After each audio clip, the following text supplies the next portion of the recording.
Во периодот кога идните бруцаши го прават својот избор и размислуваат кој факултет ќе биде нивната следна животна и професионална одлука, денес разговараме за една област која е многу повеќе од изучување на јазикот и книжевноста. Што значи да се студира на катедрата за македонски јазик и книжевност, како изгледаат студиите, какви знаења и компетенции стекнуваат студентите и каде може професионално да се реализираат по дипломирањето. За ова разговараме денес со моите гостинки овде во студиото на Радио Марија. Најпрво ќе ја поздравам професор доктор Ана Витанова-Рингачева, професор на катедрата за македонски јазик и книжевност на Филолошкиот факултет при Универзитетот Гоце Делчев во Штип, која ќе ни ја представи катедрата од академски аспект, но и две нејзини поранешни студентки, сега веќе дипломирани наставници по македонски јазик и литература, Зорица Стојава,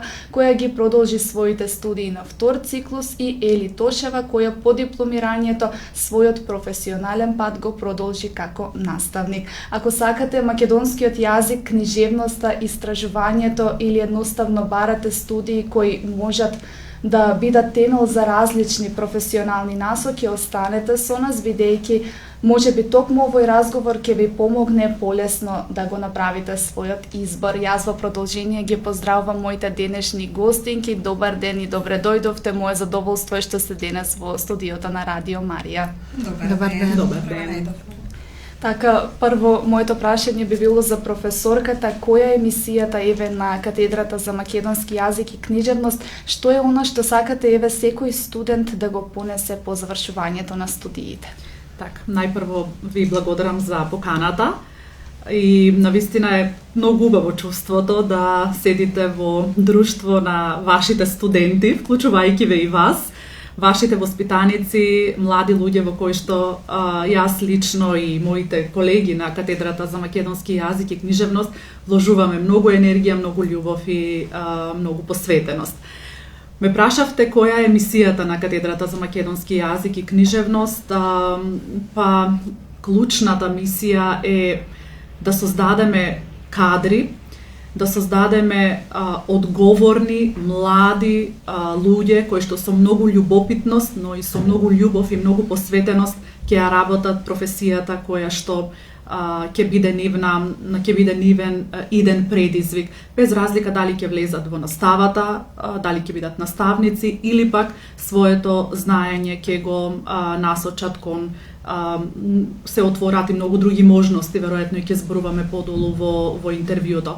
Сакаме да создадеме млади луѓе кои што од нашата катедра, од нашиот факултет нема да понесат само диплома и теоретско знаење, туку многу повеќе ќе понесат со себе едно развиено чувство, да не застанат да истражуваат, да не застанат да напредуваат, едноставно да бидат постојано љубопитни и постојано да ја поместуваат целта напред.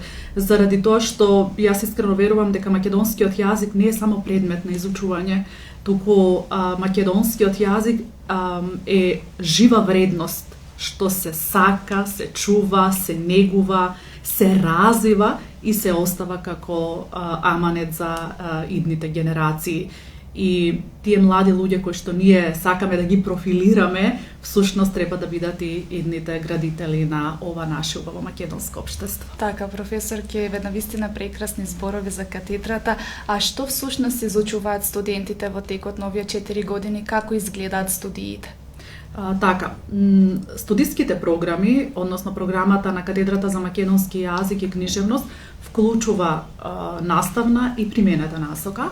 Меѓутоа, концепирани се така што студентите најпрво, оно што го добиваат е квалитетна, солидна теоретска основа која што треба да ја имаат, која што се надоградува со практичните вештини што ги стекнуваат, особено ако се на наставна насока, тоа се оние практични вештини кои што се поврзани со самиот воспитно-образовен процес.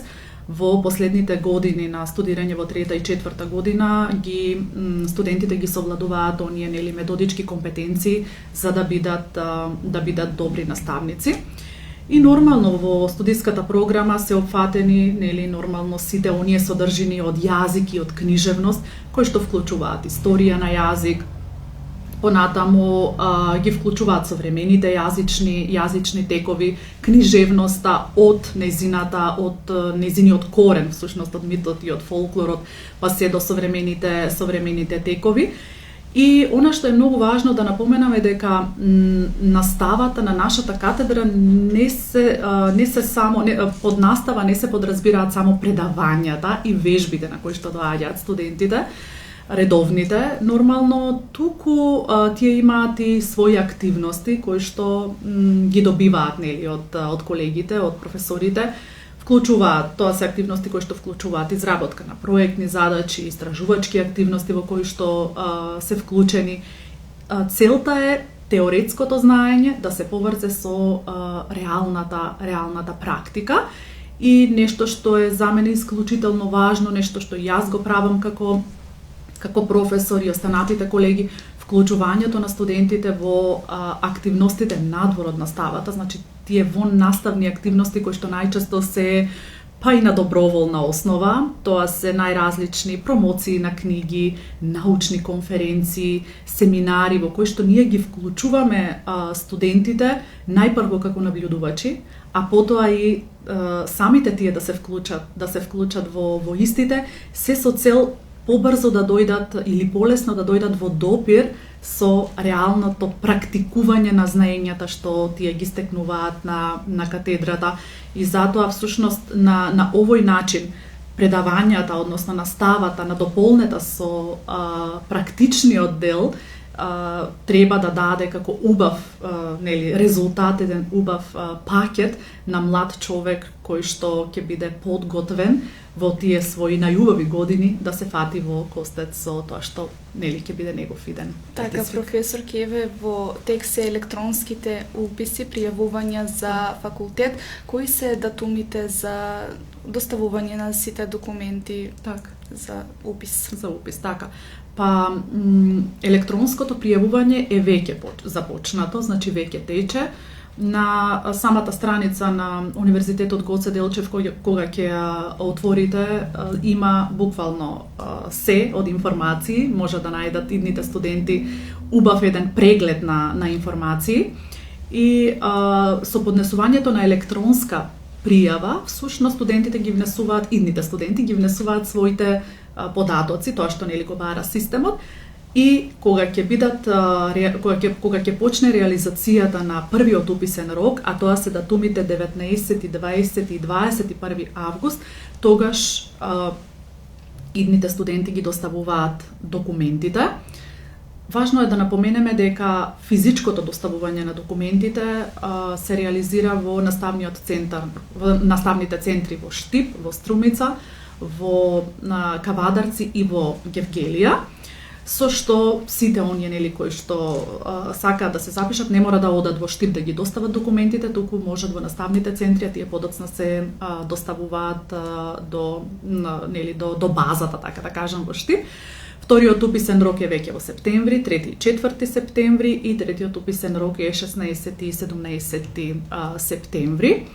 Тука е многу важно да напоменеме дека нашиот универзитет има една според мене многу важна политика на упис на студентите, која што се однесува на ослободување од партиципација на најдобрите средношколци, наши идни студенти кои што доаѓаат со солиден просек, но кога станува збор за катедрата за македонски јазик и книжевност, ослободувањето е целосно, односно партиципацијата, студентите идни се ослободени од плаќање партиципација за сите 4 години. Зборувам за редовните студенти, оние што ќе се запишат како редовни студенти, со што сметам дека самиот наш универзитет прави еден голем исчекор и тоа е еден сериозен влог во развојот на македонистиката и она што постојано ние го говориме, да го негуваме нашиот јазик, да го негуваме нашиот македонски идентитет.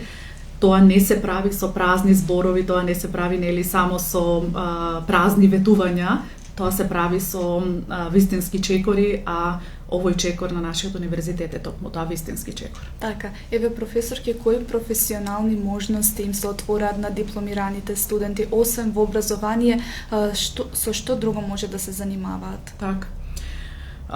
Навистина, тоа е клучното прашање, кога ме прашуваат млади луѓе што би работел јас со македонистика, освен освен наставничката професија, секако имам одговор на тоа прашање, заради тоа што порано имаше некој размислување, барем кога јас бев во некои помлади години, дека ова е ограничена професија, дека дава многу тесен простор за планирање на некаква иднина, простор кој што е ограничен само на образовните институции, нели, на основно, средно и високо образование.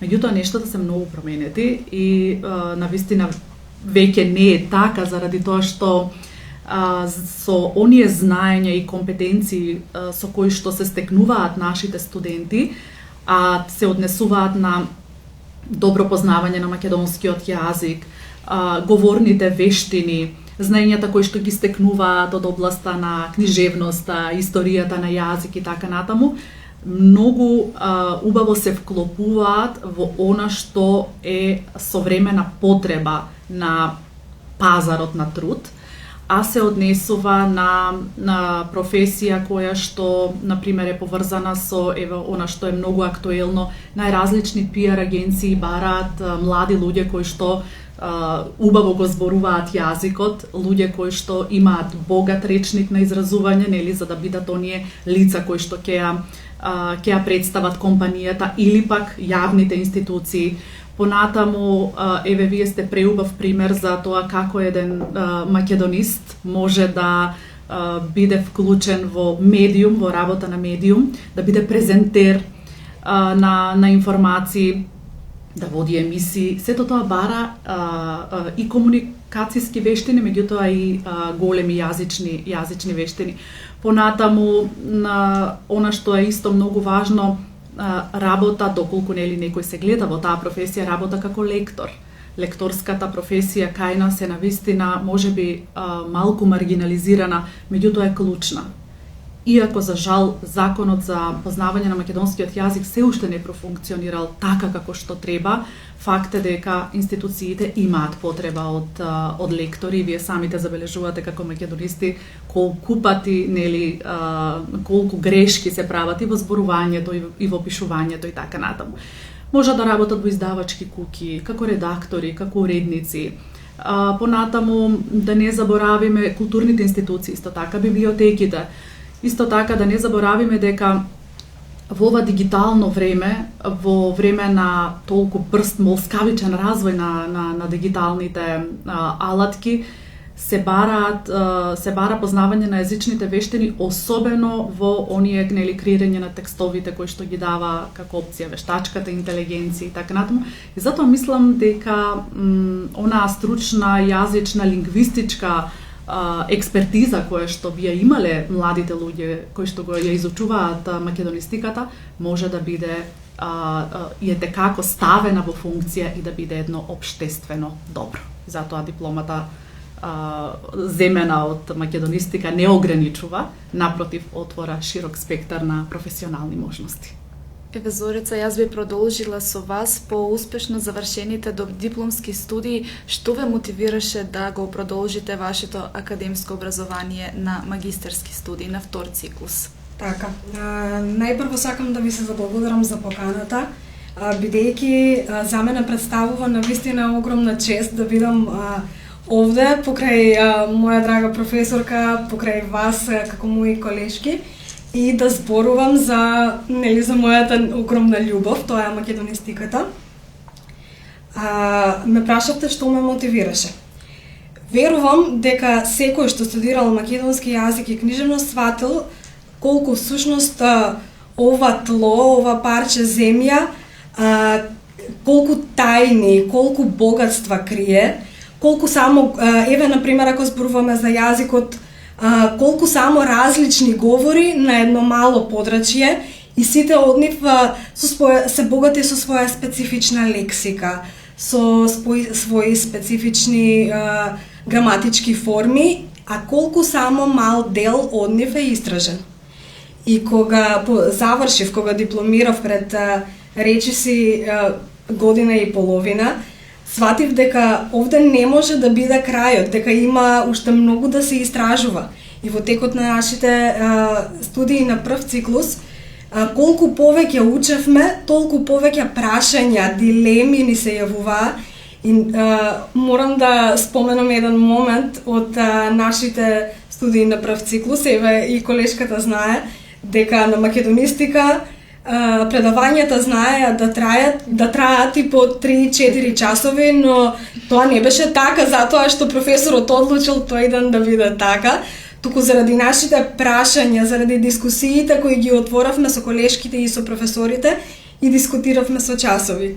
Така, а еве колку студирањето на македонистика помогна да ги развиете аналитичките, истражувачки и критички пристап кон јазикот и кон книжевноста?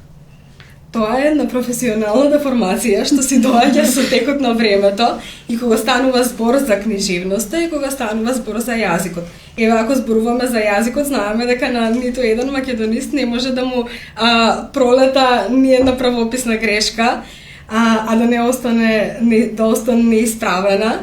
Или пак имаме една интерна шега, вака ќе одговорам, дека ние велиме дека честопати ни е жал што ни една наредна прочитана книга нема да ја читаме онака површно содржински, туку веднаш пристапуваме критички и едноставно веднаш се задлабочуваме во самото дело. Така, еве, вие сте на втор циклус студии, дали може да ни направите една паралела помеѓу првиот циклус и вториот циклус на студии? Што носи вториот циклус во поглед на научното истражување?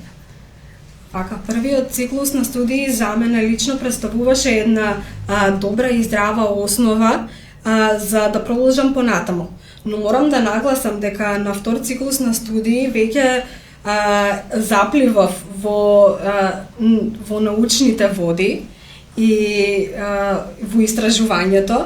И морам да нагласам дека чувствувам навистина поголема одговорност, затоа што тука веќе не сум само, не би рекла нем примател на знаењето, бидејќи ни на прв циклус не бевме толку неми во наводници, туку учествувавме, но овде веќе одговорноста е многу поголема, затоа што пишуваме научни трудови, правиме собствени истражувања и мораме да цврсто да застанеме зад нашите тези и тврдења кои треба да бидат добро поддржани. Така, кон која еве научна област би сакала да се насочиш во тоето магистарско истражување? И зошто токму таа област?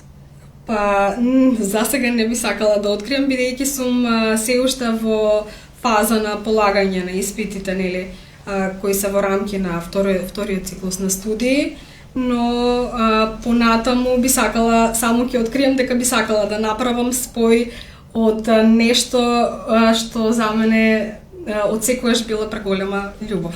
Така. Ели, добре дојдовте и вие. Еве, по дипломирањето започнавте со работа како наставник. Како изгледаше преминот од студентските клуби во училницата? Така, ви благодарам прво на поканата и чест ми е што сум дел од оваа емисија и секако задоволство ми е да споделам со вас, тој премин од студентска клуба во училница пред мноштво ученици. Па така, сите ние добро знаеме дека секој премин од едно место во друго си носи своји потешкоти и своји предизвици. Таква беше и ситуацијата кај мене. Тој премин од студентските клуби во училница пред мноштво ученици беше голема промена во мојот живот, но воедно би рекла и еден природен чекор во мојот професионален развој. Одеднаш се најдов на еден премин, односно од онаа личност што бев во студентските клуби, која се уште го изучуваше, нели, ја изучуваше длабочината на мајчиниот јазик, истражуваше се повеќе за него. Одеднаш се најдов од другата страна, значи од онаа личност што бев, што го изучува, истражува се подлабоко мајчиниот јазик, најдов на другата страна и бев, нели, се соочив со онаа личност која треба токму тоа знаење и познавање да го предаде на помладите генерации, односно на моите ученици. На почетокот секако имаше голема трема и како помлад наставник од помладите генерации, барем јас си сметав дека мојата одговорност е уште поголема за разлика од моите колеги, иако таа одговорност сметам дека треба да биде присутна низ целиот наш професионален развој во работата. Но сепак секој поминат ден заедно со учениците стекнува все поголема сигурност. Исто така сметам дека големо влијание има и ентузијазмот што го имав кон македонскиот јазик, посветеноста на кон учениците и исто така желбата за се повеќе знаење. Исто така мислам дека ми помогнаа да се пронајдам во мојата нова улога.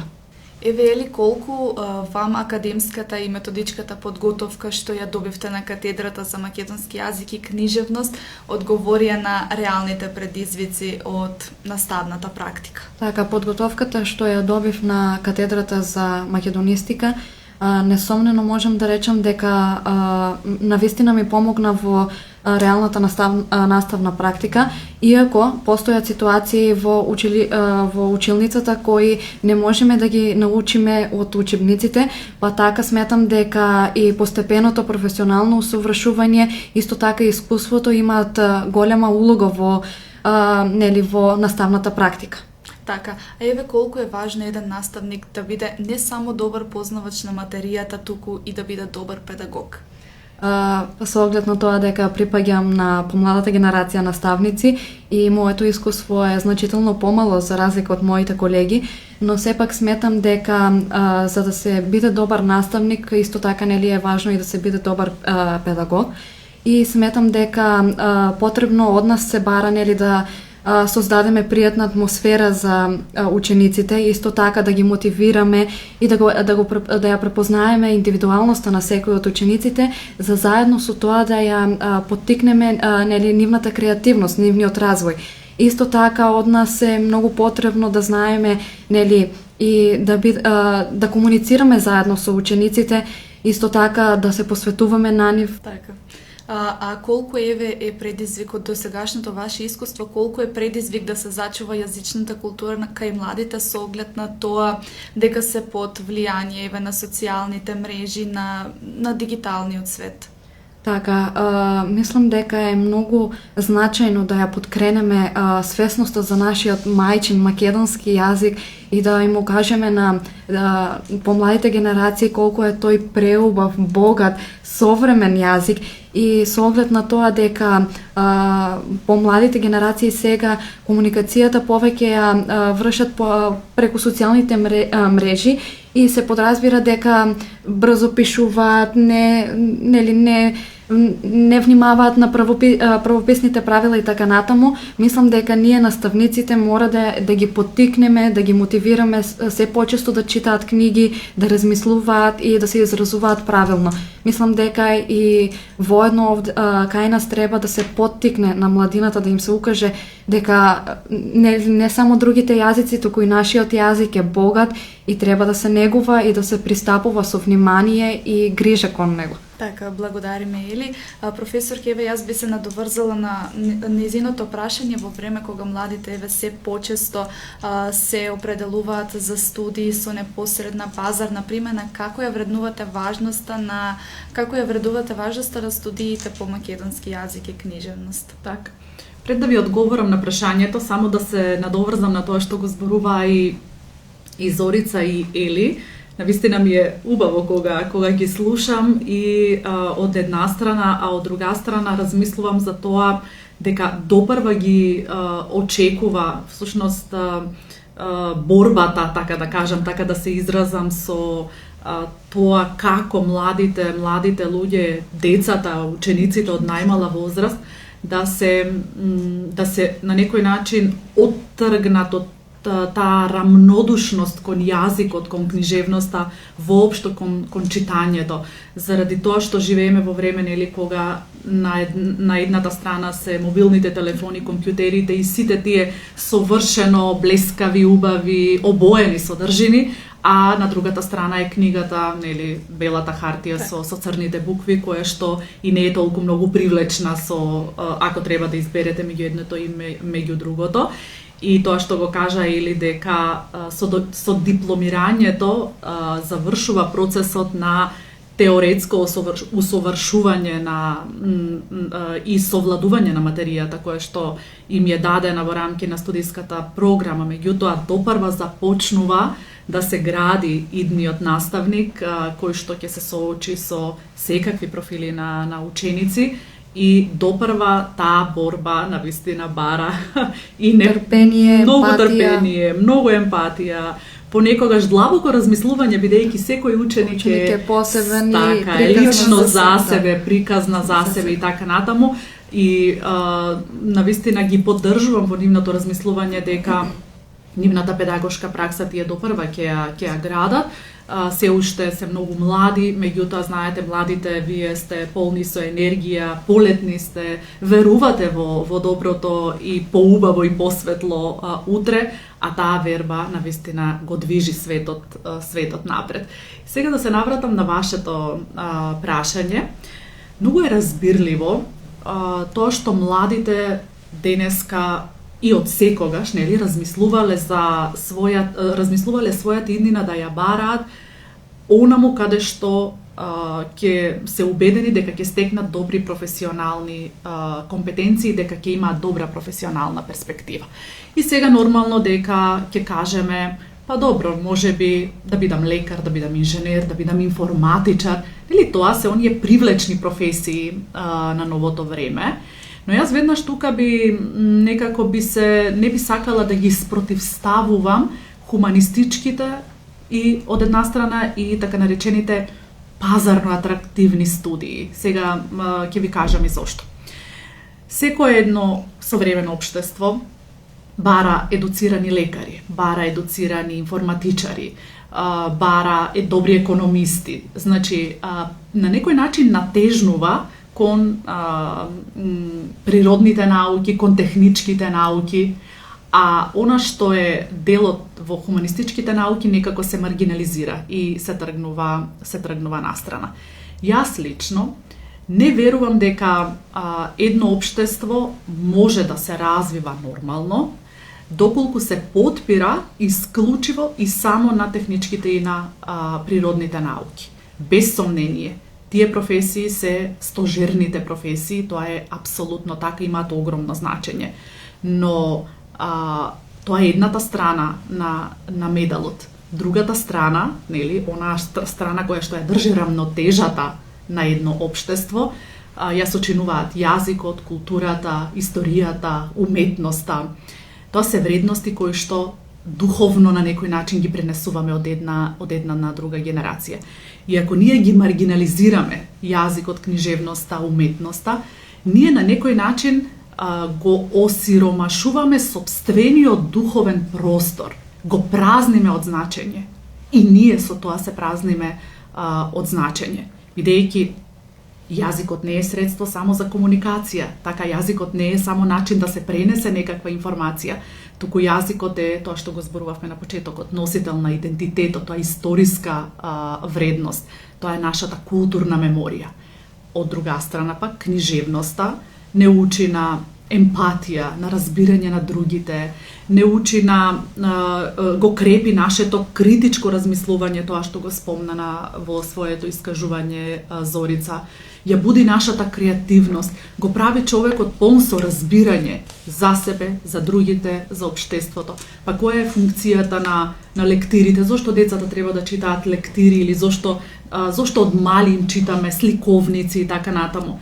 Зошто имаме потреба на детенце од многу мала возраст да му ја раскажеме Снежана, Црвенка, па Грдото пајче, за да го разбудиме во него чувството на емпатија, на љубов, на грижа за другиот. Тоа се вредности кои што едноставно не може технологијата не може да се научат нели, низ призмата на технологијата. И на крајот, знаете, па и најдобрите лекари, најдобрите инженери, најдобрите економисти имаат потреба од јазик, имаат потреба од убаво изразување, имаат потреба од истражување, пренесување на знаењето преку зборување, преку пишување, имаат потреба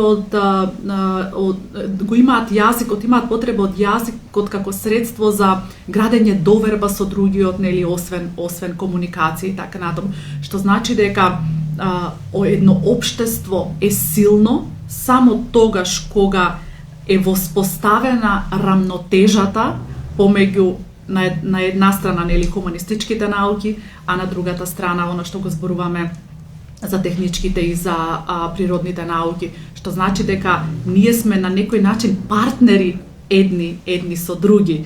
И затоа велам, рамнотежата може да постои, може да се воспостави само тогаш кога општеството ќе создава инженери, лекари, економисти, но истовремено ќе вложува и во наставници, културни работници, историчари, уметници и така натаму. Што значи не можеме едни без други, а изборот, нели, секој го прави исклучиво сам. Така. А како се менува, професор Кеве, профилот на студентите кои денес се запишуваат на македонистика? Дали забележувате нови интереси, очекувања и амбиции кај идните студенти? Односно кај младите генерации? Да, секако. Па тоа е сосема нормално, сосема природно. Знаете, профилот на денешните млади луѓе, на денешните студенти, несомнено се менува во однос на тоа, нели, кога јас сум била студент или оние генерации пред мене. Новите генерации се многу интересни, ако ги наблюдувате од страна. Тоа се млади луѓе кои што доаѓаат со поинакви интереси, со поинакви очекувања, млади луѓе кои што се навикнати информациите да ги добиваат многу брзо, нели, со оглед на тоа дека на дофат им е современата технологија. Тие се навикнати брзо да доаѓаат до информации, брзо да оперираат со информациите, брзо да ги пренесуваат информациите, понекогаш и да не ги обмислуваат, нели, заради таа брзина на пренесување.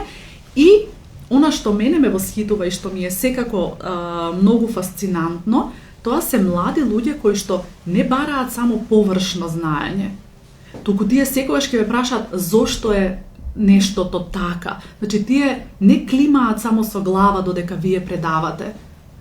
Тоа за мене е нешто навистина преубаво, заради тоа што мојата генерација и генерациите претходно имавме еден друг поинаков однос кон нашите професори. Значи, секоја информација прифаќавме здраво за готово. Иако во нашата глава можеби ќе се појават прашалници, но немавме некако храброст да прашаме, да изговориме.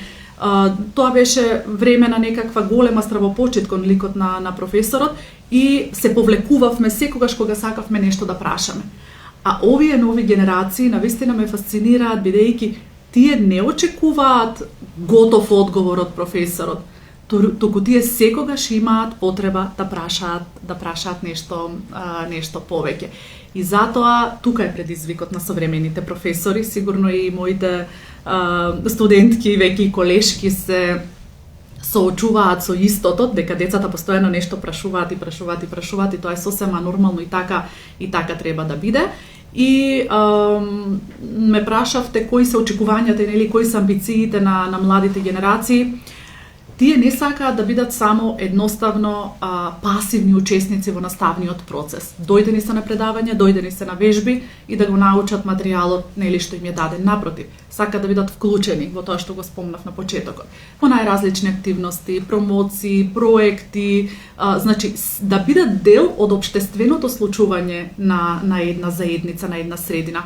Јас тоа навистина го почитувам максимално и знаете и студентите, нели, знаете сите вие дека секогаш максимално се вложувам во тоа моите сегашни, идни, па и поранешни студенти, иако веќе се дел од влегле, нели, веќе во нивниот професионален предизвик, сепак да бидат постојано будни кога се случуваат некакви општествени случувања. И сметам дека само така можеме да градиме генерации кои што преку сопственото критичко размислување ќе ги менуваат нештата на подобро. Така, за македонистиката може да зборуваме до безкрај, но сепак јас овде би завршила еве во интерес на времето. Ви благодарам за гостувањето, навистина беше еден пријатен разговор, се надевам инспиративен за процошите. Би сакала да ви се заблагодарам за поканата од мое име, од име на моите колешки веќе и се надевам дека во иднина ќе имаме уште многу можности да зборуваме за македонистиката. Почитувани гледачи и слушатели на Радио Марија, ние ви благодариме што не следите. Овде е крајот на разговорот. Благодариме и на нашите гостинки за прекрасниот разговор. Следете ја секако веб страната на Радио Марија, Facebook страната на Радио Марија, каде ги објавуваме нашите интервјуа и фреквенцијата 106,5 на вашите радиоприемници. До слушање.